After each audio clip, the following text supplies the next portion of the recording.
Thank you. Thanks again for having me. Again, my name is Ed Martin. It's great to be with you. I am the U.S. Attorney. I was nominated, and I fully expect to be confirmed. So I hope to be here for 4 years, which is a great part of what I think is important about this job.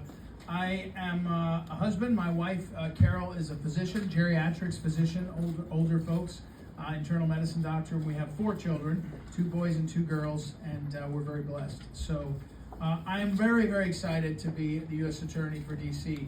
When the president won the election in November, this is the job I wanted. Actually, I asked for it, and someone else wanted it who had more, background or more connections or something. And so it took a few weeks, really right till before the election, that I was offered this position. But let me just say this very clearly. Our office is the greatest prosecutor's office in the country.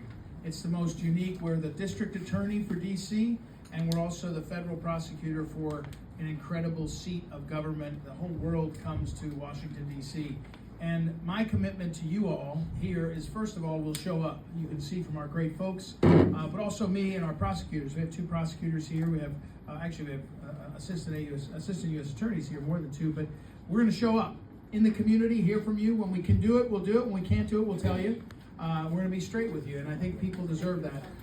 But the other 2 parts of this is that you deserve a safe Washington, D.C. President Trump, when he ran for office, number 11 on his top 20 priorities was to make cities safer. And by name, he mentioned Washington, D.C. And we're going to put the resources. We're the only part of government right now that I know of that is not in a hiring freeze. We're hiring. We're hiring investigators. We're hiring assistant United States attorneys. We're hiring staff because we have to do better in Washington, D.C. in terms of crime. We've refocused our office. We were just talking, the commander and I, we've refocused a portion of our office to get some of the bad guys that do crimes, especially with guns, into what we call big boy court, into district court, because it will make a difference in how they behave and what they think about what's happening. We changed our rules. We used to consider whether to charge assault on police officers. We weigh that and think about it.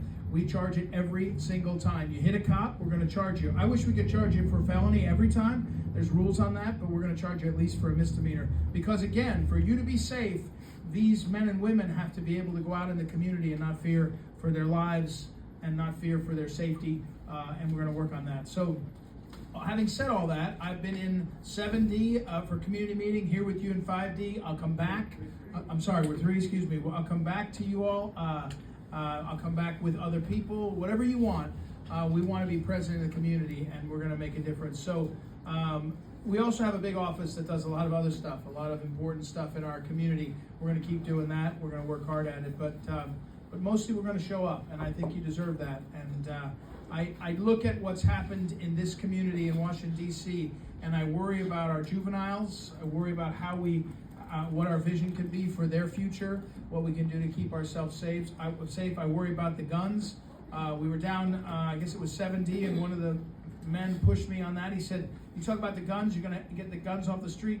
Why don't we go find who are dealing the guns into our community? And I agree. In fact, the ATF has agreed to work with us on tracking back and arresting people in Atlanta and in Richmond that are bringing the guns into our community. So we got a lot of work to do. And it's not just guns, by the way. It's when people steal from our folks, when they steal from our businesses, it changes the way our life is, and we have to do better on that. So we're going to start. We're going to do it every day. And I do want to give a shout out to the chief of police. She was the first person that called me when I got the job. And I think she called me 4 times the first day. And I met with her. I met with her on the 2nd day. She took me to see the mayor on the 4th day, and we've been in constant contact. And one detail I'll tell you that we did by listening, lieutenants were telling me this, and also the prosecutors. COVID changed it a little bit, but also just life had changed it, where we didn't have our law enforcement meeting the prosecutors face to face to charge cases. And we're doing that again. And I'll tell you, that sounds interesting. Well, okay, what are you going to do? We put a bunch of our people on the first floor of the building, so when you walk in, you can get to them if you're a cop or you're a detective. But we also had to go to the chief of police and say, will you give the money that's required for overtime so the cops can walk over and spend time and get this? And she said yes. And so She committed, she put her money where her mouth was, and we put our people there, and we think it will do two things. It'll charge more cases, because we'll charge misdemeanors if it makes our neighborhood better. We're not going to wait for a felony. We're going to charge the misdemeanors. We're going to find ways to change it's not free to be a lawbreaker. It shouldn't be. But also it makes it so the cops and the prosecutors learn from each other. You said community, learn from each other. We got great victims' rights advocates in our office. We've got great people in our community outreach that bring the voices. And so we're excited to make a big difference and make it really quickly. And we started an initiative called Make DC Safe Again 3 weeks ago. And we've already charged, I think it's 32 defendants with guns in district court, federal court, to get them off the streets and detain them and try to make things better. So got a lot of work to do. When we do it right, thank you for telling us. When we do it wrong, tell us. We're happy to hear it. And I'm happy to take your questions or questions from here or anything else. Okay, you did speak about, we'll tie into the first couple of questions. You can see them as I read them, so then I'm not pulling them up easily. Okay, in your first 90 days, which you mentioned, what specific actions will you take to reduce violent crime, and how will you measure success? And also, will you commit to holding regular public meetings where residents can question you directly on public safety and prosecutorial decisions? Yes or no? Yes, I'll come take questions, and I'm happy to come to this kind of meeting. Our team will set up other meetings. I'm happy to talk to people individually. My cell phone, my email is available, my phone is available, so yes, I want to be accessible. A couple things to measure. What do we do? First, you have to look and listen. Look and listen. I've done ride-alongs in almost every district, not quite yet. Listening to cops. I had the chief of police. I said to her, tell me what you need, tell me what I need to know, tell me how to understand. So we do a lot of listening. Our victims' rights groups I mentioned, I did a lot of listening, a lot of looking at our cases. Measurables, I want to charge a lot more gun cases. I'm not necessarily criticizing my predecessor, but I will. He only charged, I think, 60 or so gun cases last year. We charged 30 this month in 3 weeks. So we're going to charge hundreds in these cases because the guys with the guns are really terrorizing our community. So that's one measurable. We also have a measurable. I heard from the people that the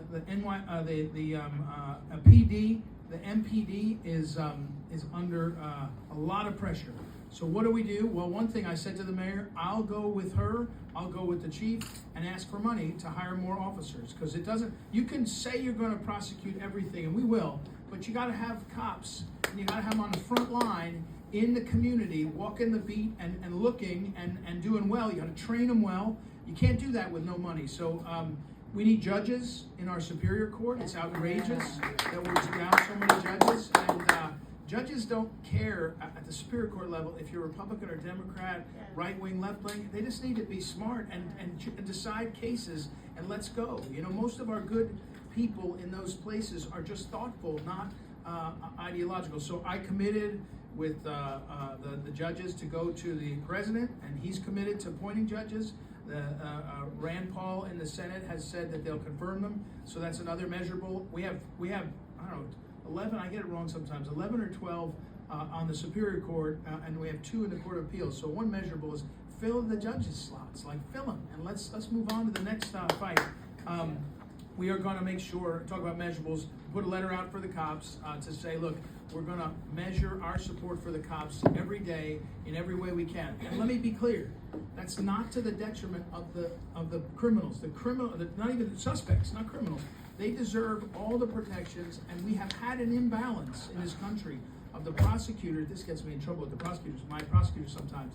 The prosecutors have more power than most of us ever will. And we have to balance that with a real system that's transparent and works, and it's called Brady, and we're clear about it. But we can't have a system where the Public Defender Service, PDS, is abusive to the cops, they're abusive to my prosecutors. It's not a balanced system. And they get away with it with $54 million. Somebody's here probably with them, and they'll tell them. $54 million direct appropriation from the Congress. No accountability from the public. We don't know their salaries. Ask the head of PDS what she makes. Nobody knows. Ask them their salaries. They're making more money. They're hiring more. They're paying people more, and they're not helping the balance in this community. So I'm incapable of not saying the truth. So those are some of the things we'll do. Well, I mean, you definitely touched base on where we were going with the community engagement. Yep. And it's really important that we know that community engagement is a key to our public safety. Is there any other strategies that you could say within your role that you're going to do to make sure that you're working really closely with the community? I'm from St. Louis, Missouri. You might know well. Some of you might have visited there. In St. Louis, I always lived in the city, and the city's almost entirely Democrat, and I was a Republican, and now I'm nonpartisan. But in St. Louis, it used to be really helpful to be able to go to the powers that be and stand up for the community. My pledge is, whether it's Mayor Bowser, the chief, whether it's law enforcement of inside the federal government, linking arms for the good of the community is what we have to do. So community engagement, we're going to show up. We're going to be present. I'm going to be present. I would say this, I don't see in our office enough creativity on what we can do differently. For example, there's not a good enough plan for our juveniles. There's not a good enough plan for mentally ill people that are homeless. Nobody chooses homelessness. There's drug addiction, that's true, but a lot of mental illness. There's not a plan for mental, and we need that. We need to be real. Don't tell me to take down the tents on the mall and don't have a plan where people are going to go, right? Don't tell me that you're going to ask our juveniles. I didn't know, the commander just told me that the shooting today, it's all juveniles. And I'm not judging them, I'm just saying this. A system that keeps churning the juveniles back into the community where they're having more and more trouble. We've got to try to break the cycle. I don't have an answer. In 7D, I said something like, maybe we need a different kind of place for them to go. Maybe it's out of town. Upsets people sometimes, right? I get it. And I'm not saying do it. I'm saying think seriously about the problem, because if the boys that are shooting each other were girls, we'd be talking about sex trafficking, because if 24-year-old men were moving 16-year-old girls to do crimes like they do on carjacking and other things, we'd be saying you're trafficking girls. Well, these 23-year-old men are trafficking 15-year-old boys. They're abusing our kids, and we got to get real about it. We got the predators. That's right. You said it, not me. And I don't get in trouble. My prosecutors said be careful. So what I'd say on community engagement is be real, be present. And what I'll pledge to do is ask the president of the party that I was a member of, and the Congress that is now in the Republican hands, for more help. Look, we almost lost $1 billion in the city budget, right? Because they got all crossways. I called the Speaker of the House. I said, sir, I know him well. We need the $1 billion, not just because we want the money.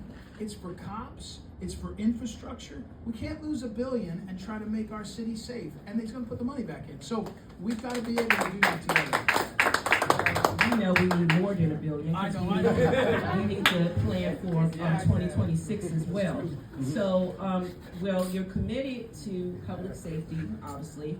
Are you committed to releasing quarterly reports detailing how your public safety and prosecutorial policies will impact the crime rates and also the racial disparities in law enforcement? And if you're going to do that, tell us how and why.